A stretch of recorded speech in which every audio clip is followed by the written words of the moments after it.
देवघर धाम पर मैं आज आया हूँ और बजरंगबली के आशीर्वाद से मैं न सिर्फ विधायक चुन करके आया हूँ बल्कि मेरे केंद्रीय नेतृत्व के आशीर्वाद से और सभी जनता जनार्दन के आशीर्वाद से, स्वर्गीय पिताजी के आशीर्वाद से मुझे सदन में विपक्ष का उपनेता प्रतिपक्ष का सम्मान और दायित्व भी मिला है। मैं इसका श्रेय हमारे पंडोखर महाराज को प्रथम रूप से देना चाहूँगा, उनके चरणों में जीत अर्पित करते हुए।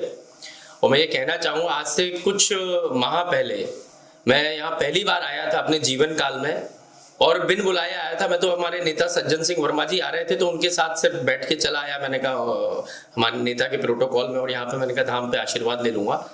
अचानक से मेरे से जुड़े हुए एक छोटे भाई ने अर्जी लगाई और उस पर्चे में लिख करके आया कि मैं आने वाले चुनाव में न सिर्फ टिकट मिलेगी, चुनाव जीतूंगा भी और विधायक भी बनकर आऊंगा। और महाराज जी ने यह भी कहा कि आने वाली सरकार में मैं स्थापित होऊंगा। तब मुझे शायद वो बात समझ नहीं आई कि महाराज जी ने जो भविष्यवाणी करी थी वो क्या देख करके की थी। लेकिन आज जब मैं आया हूँ तो मुझे वो एक एक शब्द सा अक्षर याद है और मैं समझता हूँ कि जो मेरे लिए भविष्यवाणी की गई थी पंडोखर महाराज द्वारा, वो सा अक्षर बिल्कुल सही हुई है। मैं नियम से सारे मैंने अमावस्या करी, हर अमावस्या पे मैं लगातार आया और 5 अमावस्या भी मैंने पूरी करी।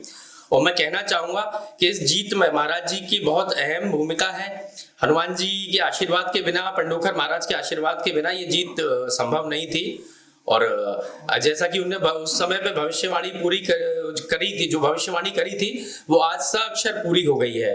मुझे आज विधायक बनने का भी अवसर मिला है और सदन में मुझे स्थापित करके उपनेता प्रतिपक्ष बनकर अपने लोगों की, अपने कांग्रेस पार्टी की आवाज उठाने का भी जिम्मेदारी मिली है। मैं धाम से कुछ माह पहले ही जुड़ा, मैं जैसा कि मैंने आपको बताया। और मेरा धाम पे भी मैं तो समझता हूँ कि साक्षात हनुमान जी महाराज ने बुलाया था मुझे। मेरा धाम आने का कभी कोई ऐसा, मैं तो टीवी पे यूट्यूब पे देखा करता था, लेकिन कभी भी ऐसा आने का कोई प्लान नहीं था। अब कुछ लोग ये भी मैंने देखा, मीडिया के कुछ लोगों ने इंटरव्यू इस तरीके का चलाया कि पंडोखर महाराज की फलानी भविष्यवाणी सही नहीं हुई। तो मैं एक चीज कहना चाहता हूँ, जैसे हम कभी किसी डॉक्टर के यहाँ उपचार कराने जाते हैं, इलाज के लिए जाते हैं, डॉक्टर आपको पर्चा लिख के दे देते हैं। पर्चे पे लिखा जाता है कि यह दवाई नियमित रूप से 5 दिन तक इतनी बार, इतने बजे, खाने के पहले, खाने के बाद, दूध के साथ, पानी के साथ खानी है तो आपकी बीमारी का उपचार हो जाएगा। अब यदि कोई ये सोचे कि पर्चा लिखा करके ही वो जीवन उसका सफल हो गया तो गलत है।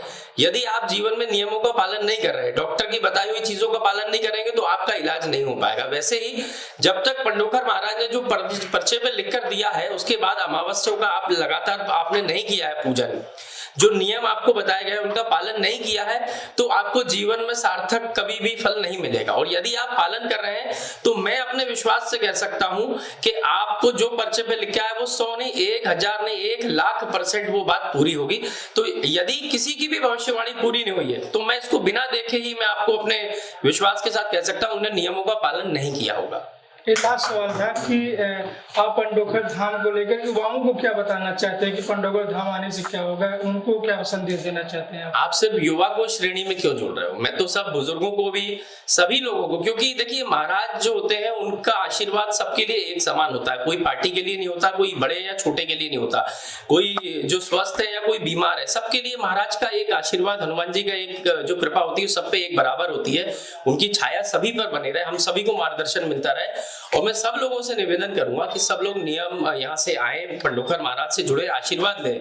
और जो भी उनके मन में संकट है, जो भी निरोगी होना चाहते हैं, जो भी उनके मन की बात है या जो भी वो चाहते हैं भविष्य में, वह सब इस धाम से अर्जित हो सकता है। बस सच्ची श्रद्धा से आए, मन में कोई बात लेकर के नहीं आए। और जब आपको नियम बताए जाते हैं उनका बिल्कुल 100% उसको अपने गीता मान करके, उसको अपना संविधान मान करके उसका पूरा से अक्षर पालन किया जाएगा तो मैं समझता हूँ हर चीज यहाँ